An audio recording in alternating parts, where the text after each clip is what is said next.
20 सूत्री का गठन किया गया है।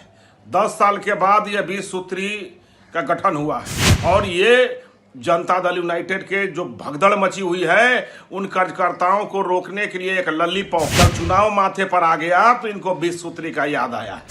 इसके पहले 20 सूत्री इनके दिमाग से भूल गए थे।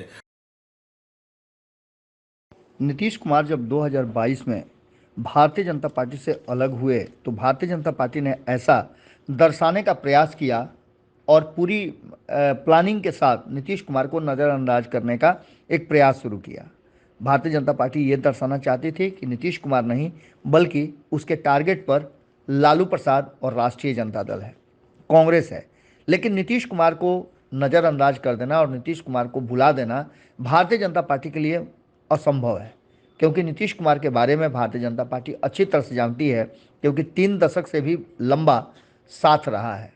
आपको बता दें कि नीतीश कुमार अब जबकि प्रधानमंत्री नरेंद्र मोदी से मिलकर आए, हमने आपको खबरों में बताया था कि उसको लेकर के बड़ी हवा उड़ाने की कोशिश की गई। कहा तो यहाँ तक जाता है जदयू के लोगों के द्वारा कि ये सब कुछ प्रायोजित कर रही थी भारतीय जनता पार्टी, जिससे कि लोगों में भ्रम फैले। लेकिन नीतीश कुमार वो सारे काम करना शुरू कर चुके हैं जो पिछले कई वर्षों से वो नहीं कर रहे थे। एक तरफ जहां आपने देखा कि आयोगों का गठन हो रहा है, वहीं दूसरी तरफ 20 सूत्री क्रियान्वयन समिति का गठन करके नीतीश कुमार ने एक बड़ा संदेश दे दिया है और स्पष्ट कर दिया है कि वो अब भारतीय जनता पार्टी के किसी भी ऑफर को स्वीकार नहीं करेंगे। जैसे ही 20 सूत्री कार्यक्रम कार्यान्वयन समिति का गठन हुआ, वैसे ही भारतीय जनता पार्टी के भीतर खलबली मच गई।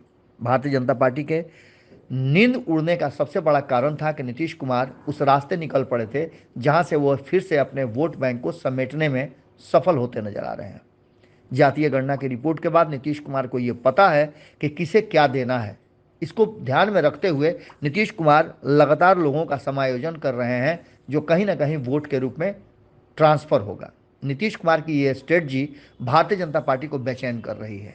नीतीश ने कहीं ना कहीं सम्राट चौधरी के साथ साथ, चूँकि उनके ऊपर एक बड़ी जिम्मेवारी है और जिस राज्य में सबसे ज़्यादा भारतीय जनता पार्टी परेशान है वो राज्य बिहार है, और बिहार के भाजपा के मुखिया हैं सम्राट चौधरी। तो वहीं अमित शाह और जेपी नड्डा को नरेंद्र मोदी ने बिहार का प्रभार दिया है और बिहार की 40 सीटों पे दोनों अपनी फील्डिंग टाइट किए हुए हैं। इसी बीच में आपको बता दें कि नीतीश कुमार ने जैसे ही 20 सूत्री कार्यान्वयन समिति का गठन किया, उसके बाद से बेचैनी बढ़ गई और इस बेचैनी में भारतीय जनता पार्टी के जो प्रवक्ता हैं वो अपनी बातें रखने लगे। अरविंद कुमार ने अपनी बातों को रखा है और बड़ी तल्ख है, इस तरह की बातों का प्रयोग उन्होंने किया है। आप खुद सुनिए और इससे अंदाजा लगाइए कि क्या भारतीय जनता पार्टी सहज नजर आ रही है। 20 सूत्री का गठन किया गया है। 10 साल के बाद यह 20 सूत्री का गठन हुआ है। ये तब गठन हुआ है जब माननीय मुख्यमंत्री नीतीश कुमार जी जनता में अपना जनाधार खो चुके हैं और ये जनता दल यूनाइटेड के जो भगदड़ मची हुई है उन कार्यकर्ताओं को रोकने के लिए एक लॉलीपॉप है। अब इसका कहना यही हो सकता है कि भोज के रोज कोहड़ा रोपने का काम हो रहा है। जब चुनाव माथे पर आ गया तो इनको 20 सूत्री का याद आया है। इसके पहले 20 सूत्री इनके दिमाग से भूल गए थे। जो इनके भूलने की बीमारी है वो इनके माथे पर घूम रहा था और आज जो है ये 20 सूत्री का गठन किए हैं। शिकारी आएगा, जाल बिछाएगा, दाना डालेगा, लोभ से फंसना मत। ये जदयू और राजद के कार्यकर्ताओं का प्रलोभन है। ये फिर चुनाव खत्म, 20 सूत्री खत्म। अगर ये वीडियो पसंद है शिकारी का जाल बिहार के राजनीति और बिहारियत से सरोकार रखेनी तो सब्सक्राइब बटन दबा के चैनल के सब्सक्राइब कर ली। ओजे एगो घंटी बा, ओकरा बटन दबा देला से कुल सटीक और मारक खबर रुआ मुफ्त में मिल जाई। अगर रुआ पत्रकारिता के हमनी के नया प्रयोग में सहयोग कर चाहतानी तो ज्वाइन बटन दबा दी। पेटीएम नंबर नोट कर ली 9386816700। धन्यवाद।